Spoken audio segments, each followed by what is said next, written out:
Donc, mesdames et messieurs les professeurs, mesdames et messieurs les docteurs, mesdames et messieurs, en premier lieu, je souhaite vous remercier d'être venus nous aider à rassembler nos réflexions pour ces débats sur la santé mentale en France. Je parle de la position du psychanalysant car c'est dans cette position que je me suis découvert une vie possible pour moi-même. En devenant agent de la santé mentale, en devenant psychanalyste, en défendant la psychanalyse comme clinique du désir, j'ai voulu reprendre le flambeau de Freud, comme celui de Lacan. Je me suis dit que je leur devais ça. Cette dette, je l'avais faite mienne, et elle, cette dette, comme dit le poète, n'était pas plus lourde que la main d'un enfant. Mon intervention sera rapide et elle comporte 3 étapes. Le Freud de 1918, le Lacan de 1963 et la CPP de 1991. Mais toujours avec un objectif clair, à savoir suivre la voie ouverte par la CPP, voie aux transmissions de la psychanalyse, avenir de la jeunesse et construction d'une vie possible pour nos concitoyens, s'enlace dans une tresse de désir. En 1918, Freud écrit ceci. Admettons maintenant que, grâce à quelques organisations nouvelles, le nombre d'analystes s'accroisse à tel point que nous parvenions à traiter des foules de gens. On peut prévoir, d'autre part, qu'un jour, la conscience sociale s'éveillera et rappellera à la collectivité que les pauvres ont les mêmes droits à un secours psychique qu'à l'aide chirurgicale qui leur est déjà assurée par la chirurgie salvatrice. La société reconnaîtra aussi que la santé publique n'est pas moins menacée par les névroses que par la tuberculose. Les maladies névrotiques ne doivent pas être abandonnées aux efforts impuissants des charitables particuliers. À ce moment-là, on édifiera des établissements, des cliniques, ayant à leur tête des médecins psychanalystes qualifiés et où l'on s'efforcera, à l'aide de l'analyse, de conserver leur résistance et leur activité à des hommes qui, sans cela, s'adonneraient à la boisson, à des femmes qui succombent sous le poids des frustrations, à des enfants qui n'ont le choix contre la dépravation et la névrose. Fin de citation. Ce texte a suivi mon travail clinique. Il était impensable pour moi, fils de la psychanalyse, de ne pas faire profiter mes sœurs et frères en humanité des avantages et des inconvénients de l'expérience psychanalytique. Les avantages sont les résultats. Les inconvénients sont d'avoir à lâcher la maladie, qu'elle soit psychique, corporelle ou organique, indépendamment de la structure concernée, névrose, psychose ou perversion. En 1991, à l'hôpital Avicenne, j'avais créé une consultation publique de psychanalyse dans le service de mon patron de l'époque, le professeur Loïc Guévin, interniste, et de son adjoint, mon collègue et ami, le professeur Philippe Casassus, hématologue. Il est très instructif de lire la chanson dans le sang de Jacques Prévert quand on a affaire à des leucémiques. Agitez-vous tant que vous voudrez. La médecine humaine, sans les signifiants freudo-lacaniens, glisse très rapidement dans la vétérinisation du soin. J'étais obligé d'inventer un petit mot, vétérinisation, vétérinaire, vous arrivez à comprendre, n'est-ce pas? La médecine vétérinaire, en distinction à la médecine humaine. Hein? Donc je répète. Agitez-vous tant que vous voudrez. La médecine humaine, sans les signifiants freudo-lacaniens, glisse très rapidement dans la vétérinisation du soin. Il est ainsi impensable de dissocier médecine, psychiatrie, psychanalyse. Mais pour cela, il faut opérer avec le psychanalyste pour que nous puissions évoquer l'être humain, l'humaniser et même le civiliser.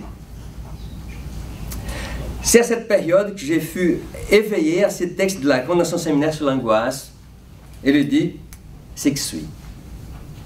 Je voudrais faire remarquer ici un certain côté qu'on ne voit pas de l'analyse, son côté assurance-accident, assurance-maladie.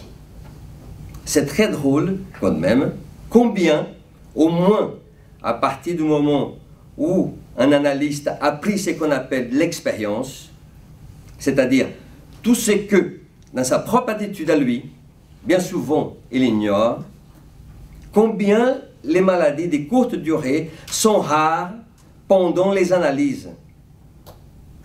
Combien, dans une analyse qui se prolonge un peu, des rhumes, les grippes, tout ça s'efface. Et même quant aux maladies de longue durée, s'il y avait plus d'analyses dans la société, on irait mieux. On irait mieux. Je pense que les assurances sociales, comme les assurances sur la vie, devraient tenir compte de la proportion d'analyse dans la population pour modifier leurs tarifs. Fin de citation. En 1991, donc, j'organise, grâce à la confiance de Loïc Guévin et Philippe Casassus, une consultation qui donne suite au traitement médical. Ensuite, cette consultation est allée à la rue Richer, à la cité Charles-Godon, à la rue Lafayette, pour s'installer définitivement au 33 de la rue Pigalle, toujours dans le 9e arrondissement de Paris. Pour la première fois, en 2016, les 18 membres de la CPP ont assuré plus de 37 000 consultations et ont déclaré un revenu avant impôt de plus d'1,047 000. Par ces chiffres, j'espère ainsi apporter la preuve d'une voie possible pour le nouveau gouvernement dans son engagement à diminuer le chômage des jeunes, à améliorer la qualité de vie des concitoyens et pour plus de paix sociale, créer des consultations publiques de psychanalyse qui apaisent grandement la détresse sociale, aident grandement les étudiants à ne pas stagner une fois leur diplôme obtenu et qui ne grèvent pas les dépenses de l'État. Je suis clinicien, je ne cherche pas le pouvoir, je réveille, voire réanime, des désirs endormis, voire moribonds. Installer des consultations publiques de psychanalyse.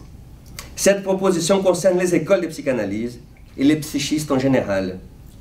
Elle sollicite aussi des professeurs d'université et des pouvoirs publics. Plusieurs choses. D'abord, l'utilisation des bâtiments publics, les mairies et toutes les salles utilisées par l'administration. À partir de 17 h, les bâtiments sont vides. Par exemple, qui m'a appris ça, c'était une étudiante en 98. La CPP était remplie du matin au soir, du vendredi au samedi. Elle m'avait dit, monsieur, j'ai appris que le samedi, la CPP est fermée. Puis-je utiliser? Oui. Elle a commencé, elle a rempli très rapidement tout le samedi. Et une collègue a appris ça, elle a pris le dimanche. Voilà. Et c'est à partir de là que j'ai commencé à voir, dans les mairies et dans les campagnes, les bâtiments sont vides. Eh bien, faisons usage. Deuxième chose. Donc, l'étudiant utilise, et cet étudiant doit être en psychothérapie ou en psychanalyse. Condition sine qua non. Troisième, il sera inscrit à la faculté de psychologie et de médecine, bien évidemment. Quatrième, les revenus des consultations qu'il effectuera lui reviendront pour moitié.